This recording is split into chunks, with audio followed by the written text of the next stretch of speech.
Welcome back to Shweta's kitchen. ಎಲ್ಲರೂ ಇದ್ದೀರಾ, ಚೆನ್ನಾಗಿದ್ದೀರಾ ಅಂತ ಅಂದ್ಕೊತೀನಿ. ಸೊ ಇವತ್ತು ನಿಮ್ಗೆ ಏನು ವೀಡಿಯೋ ಅಂತ ಆಲ್ರೆಡಿ ಗೊತ್ತಾಗಿರುತ್ತೆ.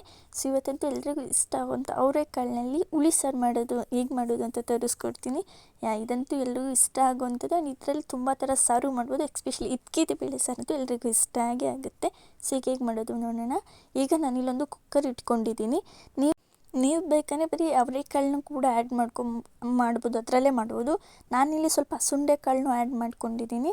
ಅಂದರೆ ನನ್ನ ಹತ್ರ ಅವರೆಕಾಳು ಸ್ವಲ್ಪ ಕಮ್ಮಿ ಇದ್ದಿದ್ದರಿಂದ. ಸೊ ಈಗ ಕುಕ್ಕರ್ನ ಸ್ವಲ್ಪ ಬಿಸಿ ಮಾಡಿ ನಾವೇನು ಕಾಳು ತೊಗೊಂಡಿರ್ತೀವಿ ಅಲ್ವಾ, ಆ ಕಾಳನ್ನ ಹಾಕ್ಕೊಂಡು ಇದಕ್ಕೆ ನಾನು ಅಂದರೆ ನಿಮಗೆ ಎಷ್ಟು ಸಾಂಬಾರಿಗೆ ನೀರು ಬೇಕು ಅಲ್ವಾ, ಅಟ್ಲೀಸ್ಟ್ ಅದು ಮುಳುಗುವಷ್ಟು ನೀರು ಹಾಕಿ ಇಲ್ಲಿ ನಾನು 2 ಟೊಮೆಟೊ ಹಾಕ್ಕೊತಿದ್ದೀನಿ. ಫುಲ್ಲು ಹಣ್ಣಾಗಿರೋದನ್ನ ತೊಳೆದು 2 ಟೊಮೆಟೊ ಇಟ್ಕೊಂಡಿದ್ದೀನಿ. ನೀವು ಬೇಕಂದರೆ ಒಂದೂ ಕೂಡ ಯೂಸ್ ಅಂದರೆ ಜಾಸ್ತಿ ಕಾಳು ಯೂಸ್ ಮಾಡ್ತೀರ ಅಂದರೆ ಕ್ವಾಂಟಿಟಿ ನೋಡ್ಕೊಂಡು ಮಾಡ್ಕೊಳ್ಳಿ ಅಷ್ಟೇ. ಈಗ ಅದಕ್ಕೆ ಸ್ವಲ್ಪ ಉಪ್ಪು ಹಾಕಿ ನಾನು ಇಲ್ಲಿ 2 ವಿಷಿಲ್ ಕೂಗಿಸ್ತೀನಿ. ಸೊ ಈಗ ಕುಕ್ಕರಲ್ಲಿ ಕೂಗಕ್ಕೆ ಇಟ್ಟಿದ್ದೀನಿ. ಮಸಾಲೆ ಹೇಗೆ ರೆಡಿ ಮಾಡ್ಕೊಳ್ಳೋದು ಅಂತ ನೋಡೋಣ. ಈಗ ಇಲ್ಲಿ ನಾನೊಂದು ಜಾರ್ ಇಟ್ಕೊಂಡಿದ್ದೀನಿ. ಯಾವಾಗಲೂ ಇವಾಗ ನೀವು ಕೈನ ತುರಿದು ಕೂಡ ಹಾಕೊಬೋದು. ನನಗೆ ಕಟ್ ಮಾಡೋದು ಸ್ವಲ್ಪ ಈಸಿ ಅನಿಸುತ್ತೆ, ಹಾಗಾಗಿ ನಾನು ಕಟ್ ಮಾಡಿ ಹಾಕ್ಕೊತೀನಿ. ಸೊ ಇಲ್ಲಿ ಸ್ವಲ್ಪ ಕೈನ ಕಟ್ ಮಾಡಿ ಹಾಕ್ಕೊಂಡಿದ್ದೀನಿ. ಒಂದು ಮೀಡಿಯಮ್ ಸೈಜ್ ಈರುಳ್ಳಿನ ಉದ್ದುದ್ದಾಗೆ ಕಟ್ ಮಾಡಿ ಹಾಕ್ಕೊಂಡಿದ್ದೀನಿ.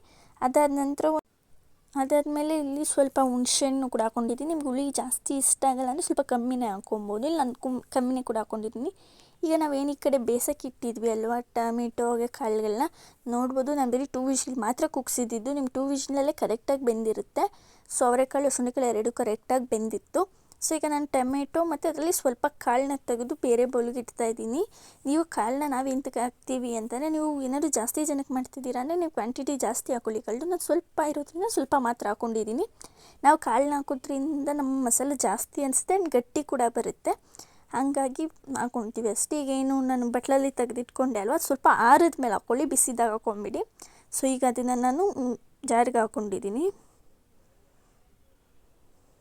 ಈಗ ನೋಡಿ, ಇದನ್ನು ಜಾರಿಗೆ ಹಾಕ್ಕೊಂಡು ನೀವು ಮನೇಲಿ ಬೇಳೆ ಸಾರು ಮಾಡೋಕ್ಕೆ ಸಾಂಬಾರು ಪುಡಿ ಇಟ್ಟಿರ್ತೀರ ಅಲ್ವಾ, ಅದೇ ಸಾಂಬಾರು ಪುಡಿನ ಹಾಕ್ಕೊತಾ ಇದ್ದೀನಿ. ಇಲ್ಲಿ ನಾನು 1.5 ಟೇಬಲ್ ಸ್ಪೂನ್ ಸಾಂಬಾರು ಪುಡಿ ಹಾಕ್ಕೊಂಡಿದ್ದೀನಿ. ಖಾರ ಪುಡಿ ಏನೂ ಆ್ಯಡ್ ಮಾಡೋಂಥ ಅವಶ್ಯಕತೆ ಇರೋದಿಲ್ಲ. ಸೊ ಈಗ ನಾನು ಈಗ ಅದನ್ನು ರುಬ್ಕೊಂಡು ಮಡಿಕೊಂಡಿದ್ದೀನಿ. ಸೊ ಈಗ ರುಬ್ಬಿರೋದು ನಾವು ಕಾಳನ್ನ ಏನು ಬೇಯಿಸ್ಕೊಂಡಿರ್ತೀವಲ್ವ, ಅದೇ ಕುಕ್ಕರ್ಗೆ ನಾವು ರುಬ್ಬಿರೋ ಮಸಾಲೆನ ಆ್ಯಡ್ ಮಾಡಬೇಕಾಗತ್ತೆ. ನೋಡಿ ಈಗ ಆ್ಯಡ್ ಮಾಡ್ತಿದ್ದೀನಿ.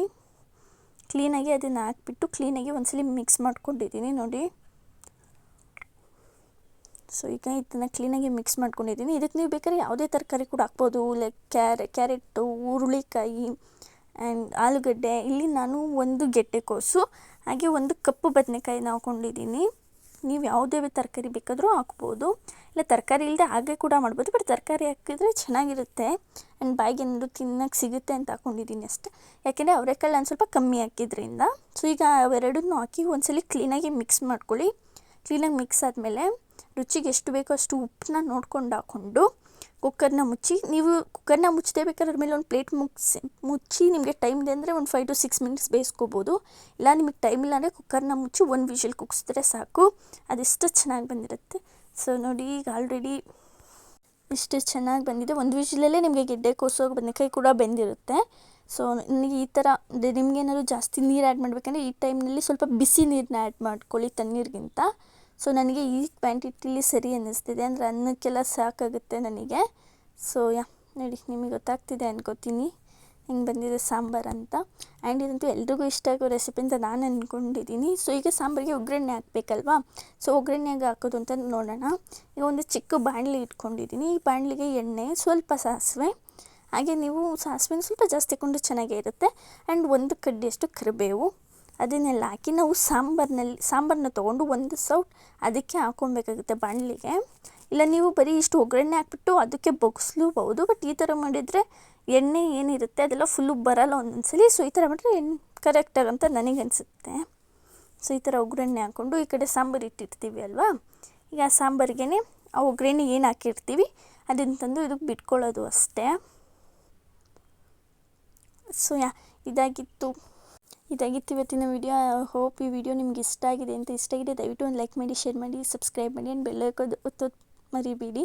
ಆ್ಯಂಡ್ ನೆಕ್ಸ್ಟ್ ವಿಡಿಯೋ ನಿಮ್ಗೆ ಯಾವುದಾದ್ರೂ ಏನಾದರೂ ರೆಸಿಪಿ ಬೇಕಂದರೆ ತಿಳಿಸಿ, ನಾನು ಖಂಡಿತ ಮಾಡ್ತೀನಿ. And thank you for watching.